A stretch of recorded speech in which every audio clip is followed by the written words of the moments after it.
En début d'année, les résultats d'une cartographie utilisant la technique du LIDAR au Guatemala ont révélé plusieurs dizaines de milliers de vestiges mayas enfouis sous une épaisse jungle.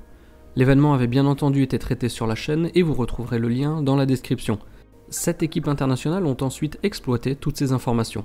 Voici les explications données lors d'une interview de Philippe Nondedeo, co-auteur de cette étude.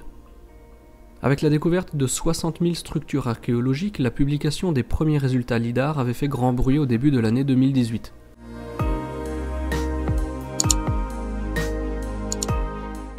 Philippe Nondedeo, avec son collègue Cyril Castanet, travaille depuis 2010 sur un site au cœur d'une réserve naturelle dans le nord du Guatemala. 9 sites archéologiques sont inclus dans cette réserve, ainsi que 2 étendues test sans vestiges connus et entièrement recouvertes de végétation. Lors de la divulgation initiale de ces travaux en février dernier, la réalité a souvent été mal rapportée.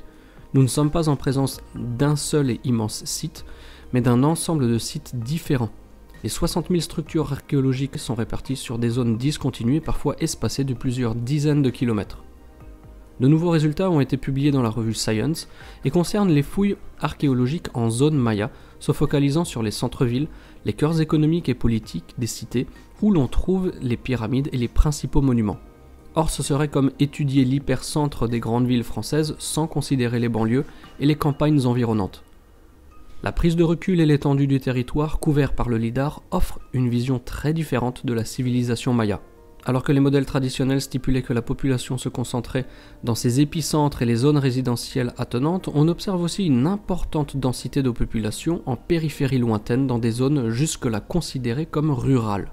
Alors qu'on les pensait dédiées à l'agriculture, elles sont en réalité aussi très peuplées.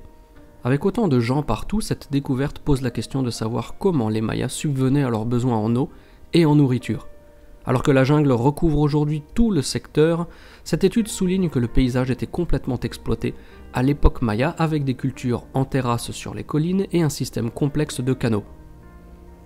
Les terrasses permettaient de retenir humidité et sédiments tandis que les canaux drainaient ou irriguaient le cœur des marécages en partie cultivés.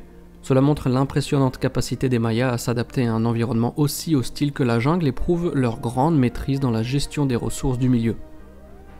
Les images LIDAR ont également dévoilé une connectivité surprenante entre les cités, avec un réseau de chaussées surélevées s'étendant sur des dizaines de kilomètres. Or, nous n'avons rien remarqué en prospectant au sol, c'était complètement inconnu, nous dit M. Nondedeo. Même aujourd'hui, en sachant que ces chaussées existent, les apercevoir reste très difficile en contexte de forêt tropicale et nécessiterait de déboiser tout un secteur pour commencer à s'en rendre compte. Clairement, sans le LIDAR, nous n'aurions rien vu. Nous avons ainsi constaté que les cités secondaires pouvaient être directement reliées à leur capitale. Les images ont également montré que certains sites étaient pourvus d'ouvrages défensifs, des murets, des palissades, des fossés, etc. Ces systèmes concernent surtout des établissements occupés à la période préclassique, c'est-à-dire entre 600 avant Jésus-Christ et l'an 150 de notre ère, et sont absents des sites qui datent de la période classique, qui va elle de 150 à 950 après Jésus-Christ. Concernant la suite de nos travaux, nous avons prévu de retourner sur le terrain en 2020, pour une période de 4 ans, afin de vérifier les découvertes sur place et de répondre aux nouvelles problématiques qu'elles soulèvent. Nous nous intéressons de plus en plus à la gestion des ressources en eau et à la gestion des sols au temps des Mayas. Certes, les données révèlent une très forte emprise des Mayas sur leur environnement, mais elles suggèrent également une gestion prudente et habile de leur part. Rien que pour la cité de Naactún, que nous étudions au peigne fin, nous avons recensé plus de 18 000 terrasses agricoles, environ 5 400 canaux et plus de 70 grands réservoirs d'eau potable. Au sein du projet Naactún, nous développons une approche pluridisciplinaire de la recherche et avons intégré très tôt, en plus des archéologues, des chercheurs travaillant sur la reconstitution des paléo-environnements et des interactions société-milieu, des géographes, des géoarchéologues, des sédimentologues, des archéobotanistes, etc., etc. Plusieurs laboratoires du CNRS sont ainsi impliqués afin de comprendre comment la cité s'est développée et comment les paysages de son territoire ont évolué au gré de l'intervention humaine et dans des conditions climatiques fluctuantes.